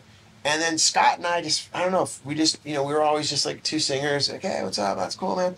And at a certain point, when we got signed to Virgin, Stone Temple Pilots, you know, had gotten signed to Atlantic Records, and it was Christmas time or something. And I remember I was flying home, and Scott was flying to wherever he was going for the holidays, and we both saw each other at the airport.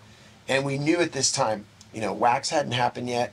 Stone Temple Pilots, you know, everyone had just made their records, so like, the future was totally unwritten. Like, no one knew what was going to happen, and Scott and I are sitting there, and I mean, I wish I could like firewire it into the camera. You know, we're hanging at the bar, and we're both waiting for our flights, and he's drinking a Heineken, and I'm having a beer, and we're just shooting the shit. And he says to me, So, man, dude, so how do you feel, man? You guys are making your next record for Virgin. That's got to feel good. I'm like, yeah. And I go, so how do you feel about it? And I'm like, well, you know, we got the right single. I hope that, you know, the producer's cool, but I mean, we got to do this. And, you know, I mean, if we make the right video and I mean, I hope the songs, like, I'm just, you know, like, I don't know, man. Like, I hope it's there. I want it to be there. I feel like it's there, but, you know, I just don't know. And he's like, yeah. He's listening to me. And then I remember I say, you know, how do you feel, man? You guys just signed to Atlantic. And, you know, how do you guys feel about the record you made? And how do you feel about everything? Yeah. And he just looks at me. And he takes a hit off of his Heineken. He just looks at me and goes, we're going to be fucking huge.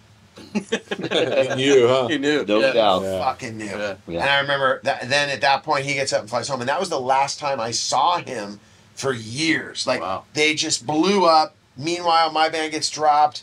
You know, I have to get the record back. I'm like, oh my God. And, you know, like I said, once again, Weezer, Stone Temple Pilots, you know, White Zombie, all the bands that we hung with are just exploding. And here we are kind of treading water. And I remember we were going out on this tour with Pennywise, and I got these CDs pressed, and we got this little rent-a-van, and we couldn't even bring gear. Fletcher and them were like, you can borrow our gear. We're like, okay. So like we brought our heads, and we're like gonna do this tour with this little van. And I remember I had all the CDs, because like, okay, we're gonna release this Wax record and sell it, you know, out of our van and keep it going. And I was at this rehearsal studio, and we were in the little room, and then in the big room was Stone Temple Pilots. And it never even dawned on me, you know, like I just hadn't seen Scott in years. And when I was out in the van, I kind of went around the corner, and in between these cars, I hear Joe. And I'm like, where's that coming from? And I come around, and Scott is in between the two cars, and he's like kind of crouched down. Because at this point, he's like a fucking celebrity, dude. Yeah. And I go, dude, what's up? He's like, dude, I heard you guys were here. What's up? So we're like talking between. He's like, man, it's so good to see you. And I'm like, dude, you guys are fucking on fire. He's like, oh, thanks. And then we're sitting there. He's like, what are you guys doing? I'm like, oh, we're going on the road. He's like, cool. And I'm like, he's like, what's that? I go, oh, this is our band's record. He's like, oh, can I have one? I go, dude, I got tons of them. And I'm like, yeah, you can have a couple. And he's like looking at it. He's like, no way. He's like, what's Side One? And I'm all, oh, it's like my record label. He's like, you have your own record label? I'm like, well, dude, it's just like, it's like me and my best friend. That's, you know, not really a record label. You know, it's like just two dudes really stoked on music. And he's like, that's so cool. So like, you put out records? And I'm like, yeah. And he's like, did you put this out? I'm like, yeah. And he's like, dude, can I have another one?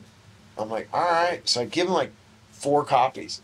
And I'm like, he's like, all right, man, it's so good to see you. We hug it out. He's like, dude, good luck with everything. I'm like, all right, I'll see you later. He goes into the rad room. You know, I go back into our room. Don't ever think about it. We go on tour. You know, the tour's okay. You know, I can tell, though, the guys in my band are just not having it. They're just like, dude, this is not what we signed up for. And I'm trying to keep it together. Yeah. And I remember we were in, like, Omaha or Lincoln, Nebraska or something. And it was snowing, and it was just miserable. And we did a show, and we were all, like, calling our chicks back home. And at that point, I called my girlfriend, you know, to check in. And it was, like, pre-cell phone. You know, you're not talking to anybody all the time. And she's like, what is going on? Like, where have you been? I've been trying to get a hold of you. And I'm like, sorry, you know, like, there's not a lot of phones, you know, like, why? What's up? She's like, you'll never believe it. Scott Weiland was on K-Rock last night. And K-Rock at that point was the main radio station in Los Angeles. Yeah. And it was a big deal. And I'm like, and in my head, I'm like, yeah, good for Scott. He was on K-Rock. That's pretty rad. You know, I'm sitting in the snow with 4 dudes in a minivan. Like in Nebraska. Yeah, I'm not, yeah. And it's really cold. Yeah. She's like, you're never going to believe it. He played Wax last night, California. And I'm like, really? And she's like, Joe, he wouldn't stop playing it. And I'm like, what do you mean? She's like, rad. Joe, he like played it once, and then they played another song, and then he played again, and then he played like another song off your record, and then he ended up playing California again, and you're not going to fucking believe this. This morning, on the morning show, Kevin and Bean are playing California, and I just heard it on the way to work. I'm like, oh, what? Rad. And I'm sitting here looking at all the dudes in my band just like smoking, so bummed, like, dude, I don't want to do this anymore. And I'm like, what? And then all of a sudden it was just on again. And we drove across country. Our lawyer called us and was like, boys, you're back in the game. I'll never forget. So Hollywood. Boys, you're back in the game. Cigar hanging out. Yeah, totally. Oh, that's He was so like a cool. lawyer that had his initials embroidered on all his shirt. Oh yeah. Jeffrey Light was his name. So, boys, you're back in the game. Wow. I got deals from everyone. There's a new label called Lava. They love you. You know, I'm like, they do? Yeah, Atlantic Records wants to put in an offer. We also got Virgin calling us who think they still own the record. And I'm like, oh. And they're like, yeah. And I'm like, are you serious? They want to re-sign us? He's like, yeah. And I'm like, oh my God. That's crazy. And then it was just like, all of a sudden, we wanted to be on Interscope. And at that point, you know, we got a meeting with Jimmy Iovine. And it was so crazy because I had no money, dude. I had pawned and begged and borrowed. I borrowed a credit card from my dad. I borrowed $5,000 from my dad. And on one condition, he was like, I'll loan you $5,000. You have to pay me back. And no matter what happens with your band, you have to keep SideOneDummy going. You have to keep your company Oh, that's going. rad. And I was like, he's like, because, you know, it's cool you want to do your band thing and everything, but like, got to keep your You need a label. business, yeah. And I was like, all right, whatever. And I was like, okay. And sure enough, all of a sudden, it was like, you know, we had all these record deals on the table, and then we ended up going to Interscope.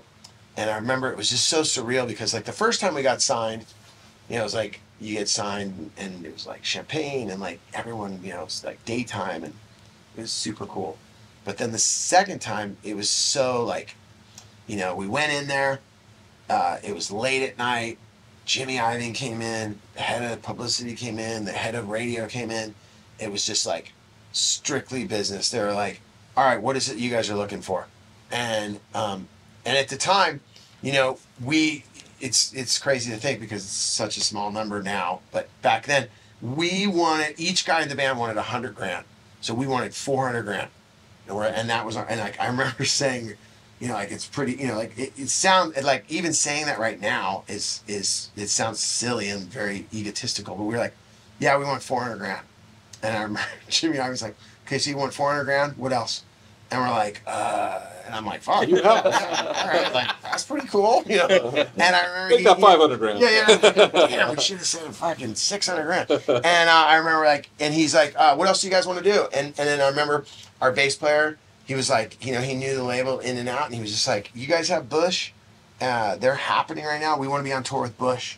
And he's like, and I remember he leaves, and he walks out of the room, and does something, and then, you know, they start talking about the single, and they start talking about this, and then I said, hey man, you know, we want to do a video for California. And they're like, okay. And they're all, do you have any directors in mind? And I go, I know this is going to sound crazy, and it's going to cost you guys a lot of money, but Spike Jones is like a really good friend of ours, and if we can, Spike will do our video. And they were like, what? Because at that point, he was just like, literally, no pun intended, on fire. Right. And they were like, you can get Spike Jones? And we're like, yeah. And because Spike said, if you guys get re-signed, I'll help you guys out. And then I said, yeah. And they were like, well, we don't care what it costs. We'll make it happen. Okay. So then Jimmy Iovine comes back in the room. He's like, all right. So I just hung up with so-and-so. You'll meet up with Bush in Detroit a week from today. And we're like, whoa. He's like, all right, so what else do we got to talk about? And he's like, okay, Spike Jones is going to do the video. The single's going to be this. The release date's going to be this. You're going to get this. You're going to do that. You're going to get your money. You're going to do this. Boom, boom, boom. And we're like, yeah. And we just stood up, shook hands, signed the paperwork. And I remember it was like, we're all looking at each other like, Just happened. what the fuck?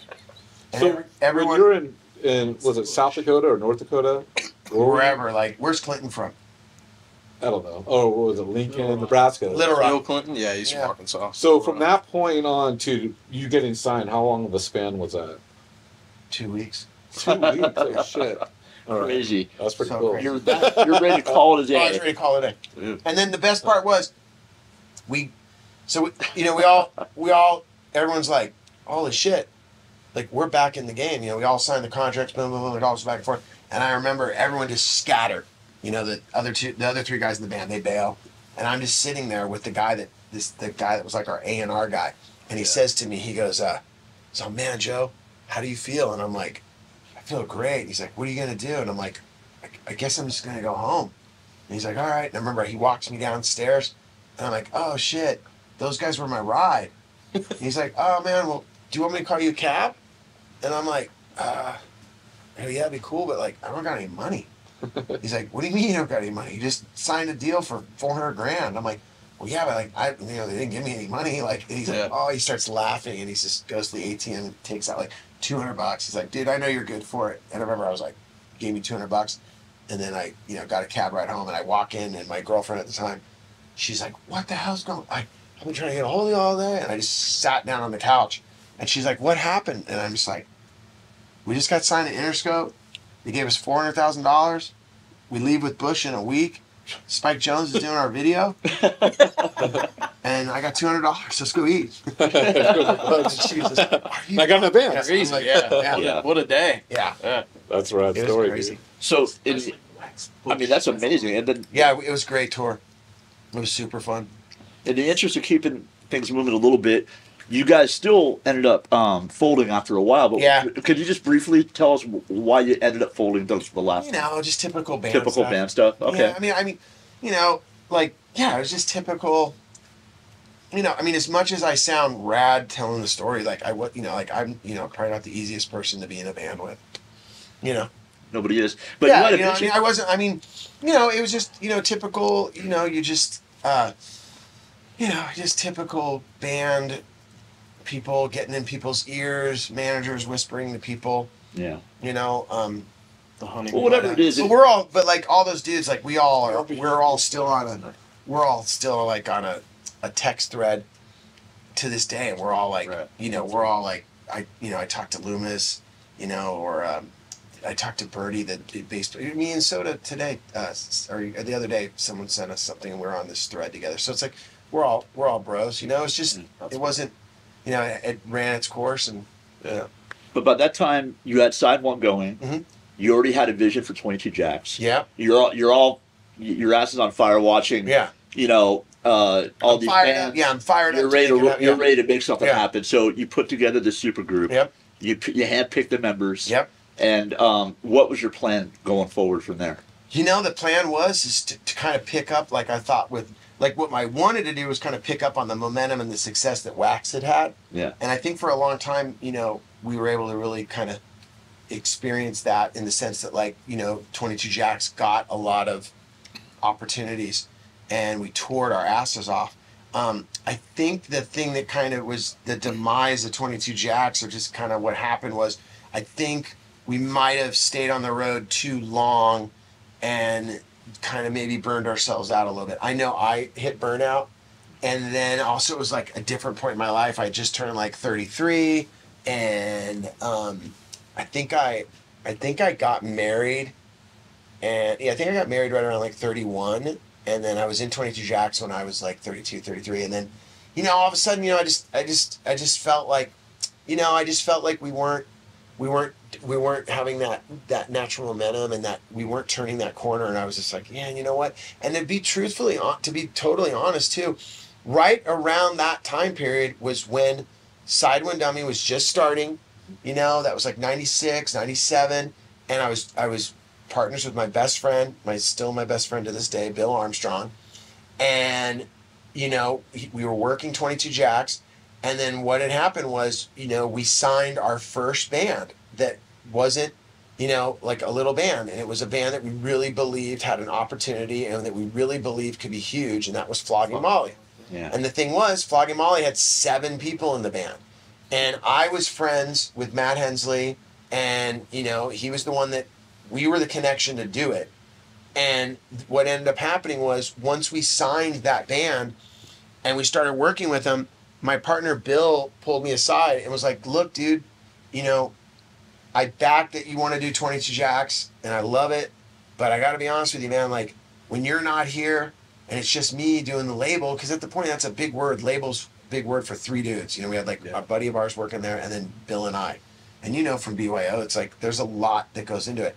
And I remember he just said to me, he's and I remember his words were dude, and I don't want to mess it up for these people.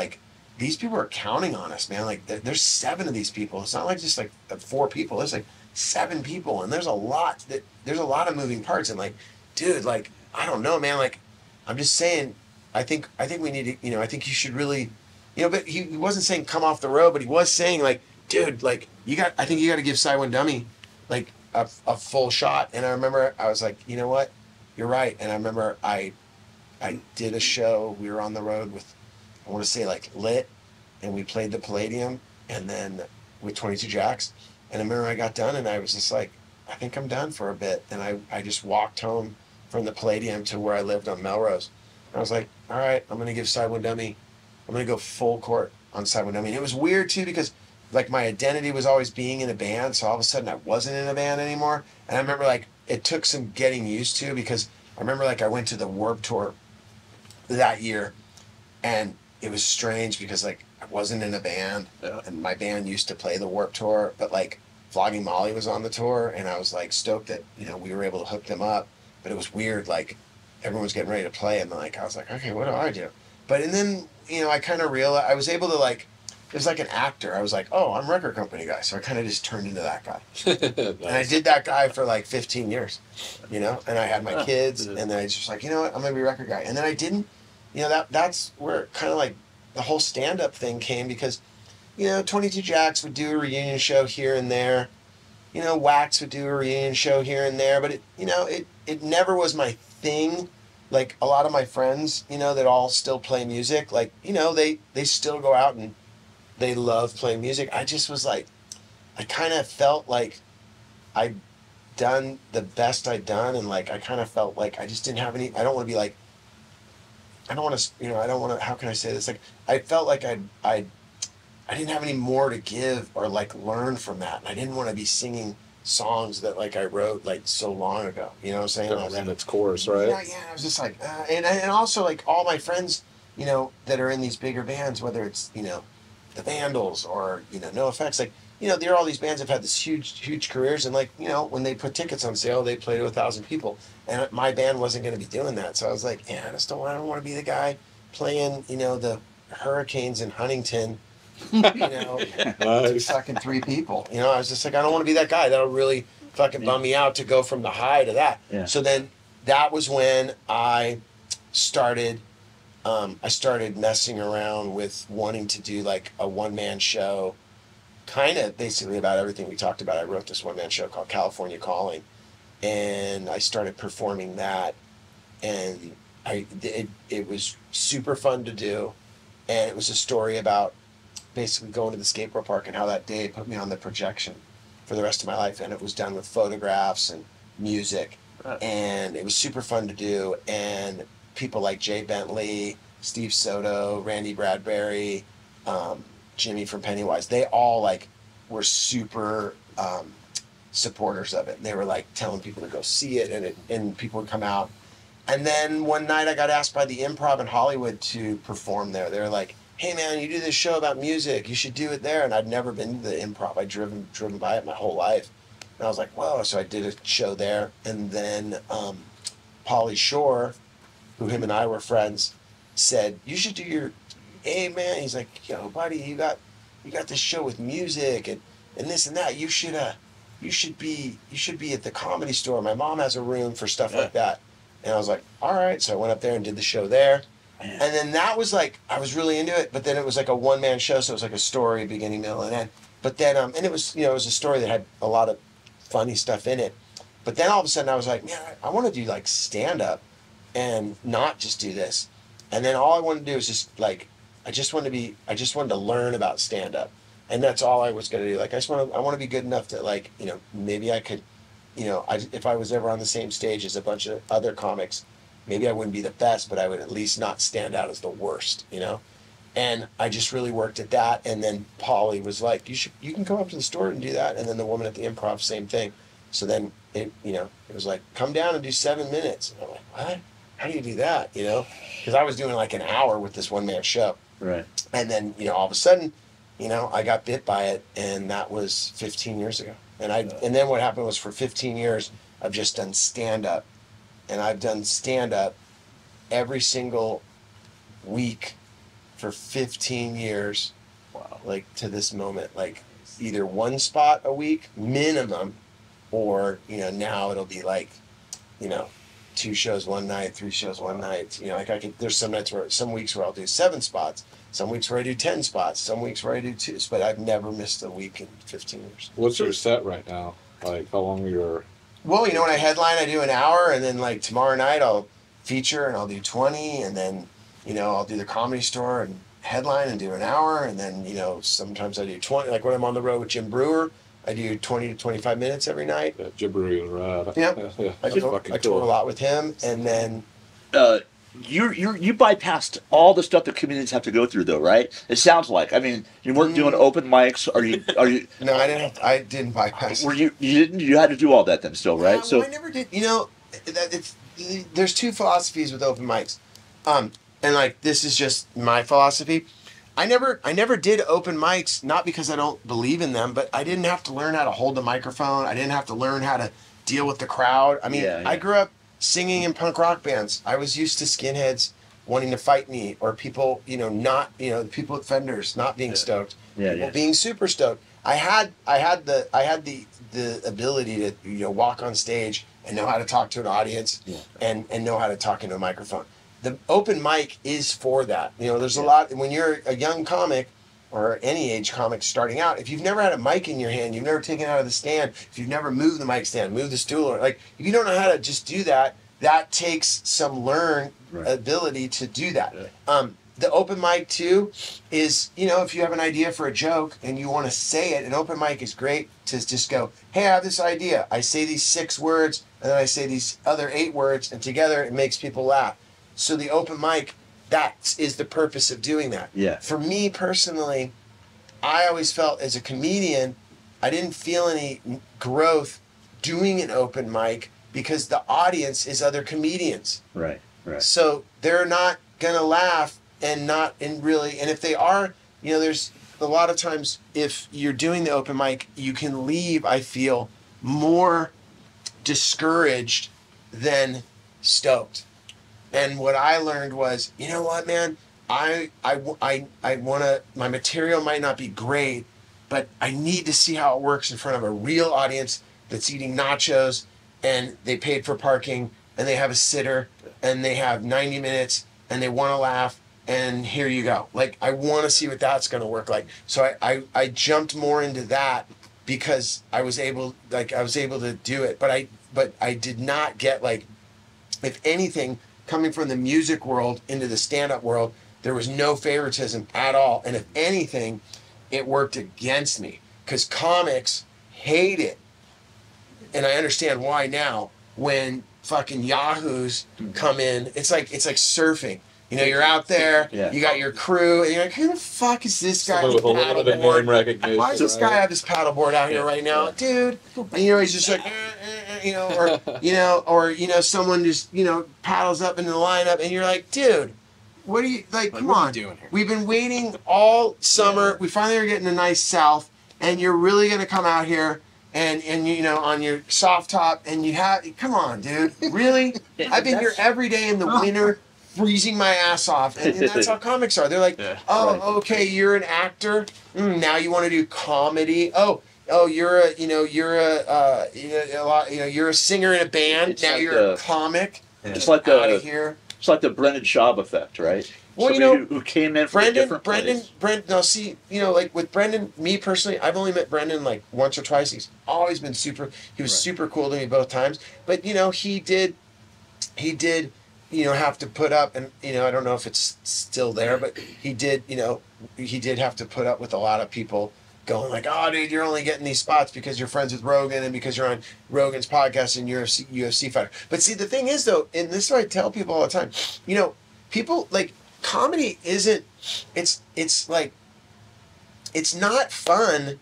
Like, it's here's the deal. Like, how can I say this? Like, comedy spits you out real quick if you're not down.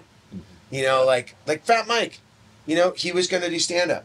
And him and I were talking all the time, and he was like, I got a set, Joe, and I'm doing this. And all his material, he would run it by me, and we would talk about it. He'd be like, but his material, I was like, oh my God, this is so gross. Like, your material is so gnarly, Mike. And he's like, I know, but it's funny, right? And I'm like, I don't know. I go, I think your fans will like it, but like, you know, he's like, we should do shows together. And I'm like, it'll never happen, dude. Never. He's like, really? And I'm like, no, bro. Like, I'm not going to do the dildo joke. Like, you know, every joke had something to do with dildos or ass. It was just like, bro. Golden shower. Dude, it's so gnarly. But it was like, but we're close enough that I could tell him, you know, I will say this, Mike, like, you're super smart, and like, you know, when you deliver it, you will get a laugh out of it. And he was all fired up for it, and he did like, you know, 1 or 2 shows, and then it just went away. Because I know what happened. He did it, and it's like, it's not the high, or you don't get the endorphin hit that, you know, you thought you might get. Right. And then you might get a couple of them here and there, but then if you're really into stand-up, you go, yeah, cool, I want to go do that again. And dude, the amount of time and hustle that I mean, I can sit here, because I'm probably one of the, you know, not to like toot my own horn, but unless there's someone else, I don't know any other comic that has lived in the world of music as much as I have, been signed, toured, done that, and now doing comedy, that I can tell you, making it in a band and making it a musician is a fucking cakewalk compared to making it as a comic. Well, that's because why you have to be coming up with new material all the time. No, you know, I can if you're in your band, you got your I mean, look at the dude from General Public. What's his name? You know, or you know, like what's the you know, like, or just look at any band. You know, the Cheap Trick, or any band we love. You go to see them, they play the same 10 songs. If they don't play California or Southern Girls and I Want You Don't Want Me, and they don't play Dream Police, you're like, dude, when you go to see a comedian, you don't go, dude, I hope they do all the jokes I know. Yeah. So like, you're only as good as what you're putting out there at that moment. You know, like so as a comic, you have to be writing material all the time. You have to be up on stage all the time, because you have to be working that muscle all the time. If you take off, like, I know sometimes even if I do a show on, say, like like if I'm like, oh, cool, I'm going out with Brewer, I'm flying out Thursday, I'm doing shows Friday night, Saturday night, Sunday, fly home Monday, and I'm like, I get home Monday night, and I'm like, oh, man, should I go to the store on Tuesday? And I'm like, I'm going to lay low tonight, and then Wednesday rolls around, and I got to fly again on Thursday. If I'm back on stage on Friday, just that one little window of, like, 4 days of not doing it, I can feel, like, I slide back into it, but I feel a little wobbly for the first 2 or 3 minutes, and then I find my groove. Whereas if, you know, when you're just firing it off, like all the comics that you guys love, whether it's, you know, Bill Burr, Dave Chappelle, Joe Rogan, I mean, everyone that is great at comedy is getting up so much. And you might say to yourself, well, why would they have to get up all the time? Because it's like if you don't move your body, then it stays stagnant. You know how they say use it or lose it? Like as you get older, you got to stretch out. You got to go for the run. You got to lift weights. It's just like a comic. If you go for, yeah, dude, I'm just gonna, you know, I'll just do the shows on Saturday, and then I, you know, I hang out, and then I'll do a show next month. You take time off like that. That's when it's just this. How were you received by the other comedians? Like you talked about how they could be gatekeepers in that realm totally. Too. How were you received? Well, like in Hollywood, I think that, like when I started doing comedy in Hollywood, you know, at that point, like I said, I came from the music world, so I thought everyone was, you know, like, you know how when you're in a band, you're like, yo, dude, you're on our show, and you're on the show, and, you know, everyone's kind of doing shows together. I realized with comedy it's definitely an individual game, in the sense that, like, people aren't, you know, like, comics are in their heads. They're doing a spot here, they're doing a spot there. There isn't this, like, hey, we're all, you know, like there is definitely a community of comics, and we all hang out, and we support each other, and we love watching each other work, and we do all that. But it's not as much as I came from in the music community, where everyone is really working together to get to the next level. You know, it's an individual game. Comedy isn't a team sport. There's a reason why comics are up there. They're like, I don't want to be with other people. I want to do my own thing. If not, that's why the other people do improv, and they have an improv team. But it's like, for comics, they want to cruise by themselves. So that took some getting used to. How long between the time that you started comedy and your first special? When did you feel like you were ready? When did you know you were ready to film a special? I mean, well, the thing that I filmed, the special that's out now, I mean, it's a big word for, like, for this 25-minute thing. I mean, the company that released it has been calling it a special. I mean, maybe I shouldn't downplay it, but my thing was this. when I recorded my first album, you just get to a point where you're like, in your head, you think it's the best material you've ever written. And you go, oh my God, this is going to be the greatest. And then if you're like anybody, you record it, and then a year later, you're like, oh my God, I could have done so much better. But it's better to have that feeling than to be listening to stuff you recorded. And there just comes a point where, like, you know, everyone puts out their first thing too early. You know, I release some stuff. I see some videos on YouTube that are just terrible. And I'm like, oh my God, why did I put that out? And at the moment, I really thought it was good. So, I don't know. I look back on it now and I'm like, oh my God, that is so bad. But I'm at the point now where I look back on stuff I did 6 months ago, and now the new stuff I'm doing is better. Or I take a joke from, you know, 6 months ago, and then there's a joke now, or there's the same joke, and I'm just better at it, and it's hitting harder, and I figured out a different way to push it out and make it go wider. And I love all that. I love the working out of it all. Do you have a writing team, or is it? No, it's just me. I just write everything by myself. You know, I have friends that are all comics, and we tend to hang out with one another and, you know, ask each other like, "Ah, dude, I got this idea for this bit. You think, you know, what do you think? Oh, that could be cool. Yeah, I like that. I don't think that there's anything there." You know, for the most part though, I'm always just trying to just work on new material, perform as much as I can. And you practice like in front of your mirror. Like... No. Do you? No, I've never done that. Are you still involved musically with other bands? Are you working with other bands? Anything like that at all? No, all I do is stand up. Just stand up now. Yeah, That's right. Stand up 100%. But how often do you tour a lot? All the time. You're on the road all the time. I'm on the road all the time. Like if you go to joesib.com, there's tour dates all there. Next week I'll be in Tampa, and then I'm in Naples, Florida, and then I'm in Chicago. And then I'm back out to the Midwest, and then I'm going where I go up to Tacoma, and then I do Phoenix, another show, and you know, I mean, I'm always on the road. Who's your favorite comic to tour with? I mean, I love touring with Jim Brewer. I mean, he's you know, I've toured with him for years now. You know, we were the opening act at Metallica for. We did a tour with Metallica in 2018 and 19 where Jim and I were the opening act for 6 months. Right. That was amazing. Shit. Yeah, it was so sick. He's friends with those dudes, so that's how that all came about.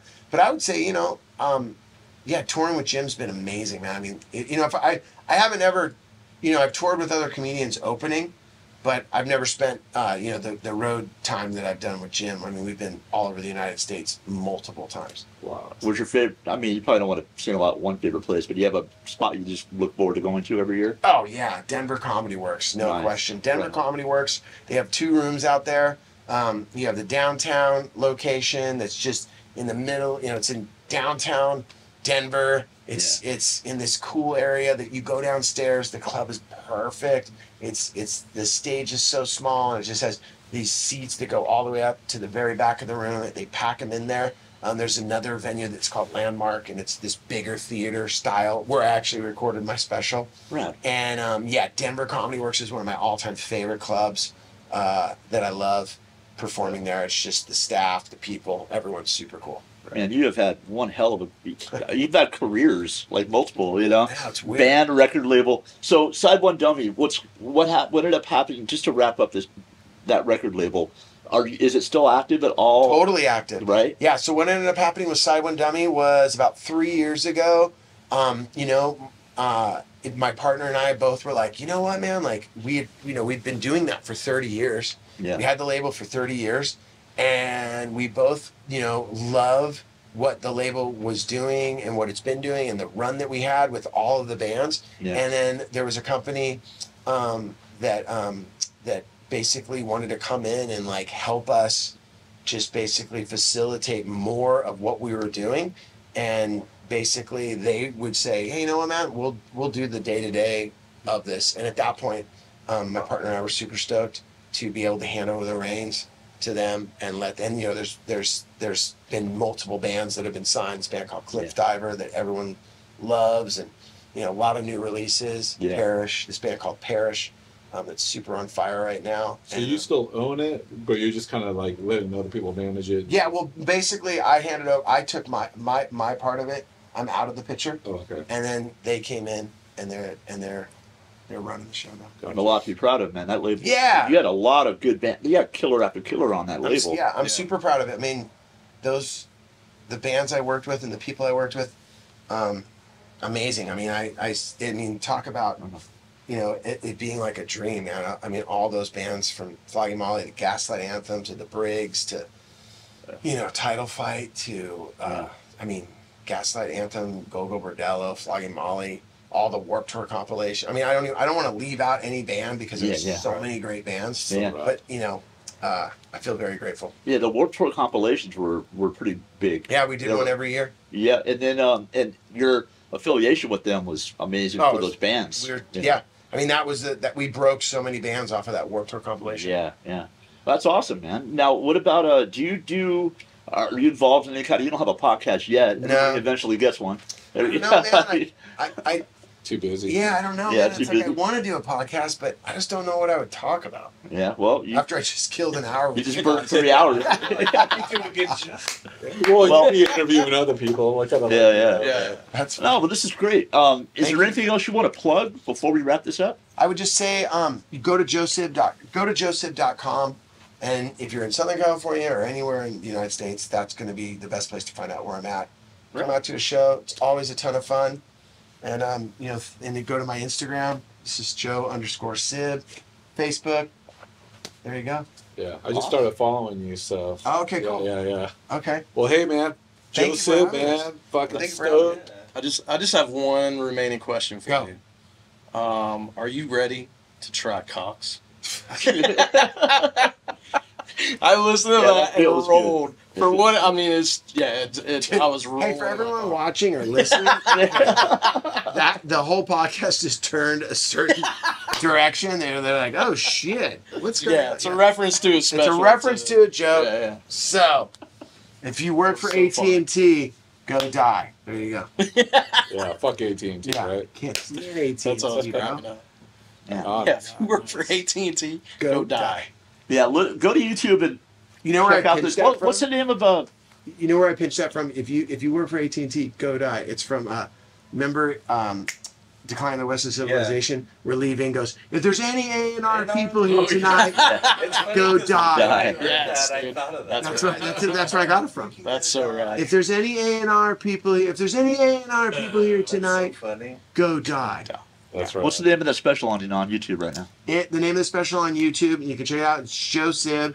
It's called You Don't Even Know. You don't even know. And you'll hear watch that it. bit in a much better light if you go to YouTube and check So that go out. to YouTube right now and check out my special. You don't even know. It's only like 25 minutes long. Leave a comment on there. Stoke me out, and then come out to a live show because all the stuff I'll be doing live won't be in that special. All right. We'll be there for sure, man. There it is. Go. Thank you. Thank you guys so much, Appreciate man. it, This was man. super fun. Yeah, good to Really meet you. appreciate it. Oh, Thank you good, for man. having Yeah. me. I was going to Great tell you, stories. one of my buddies is a stand-up comic.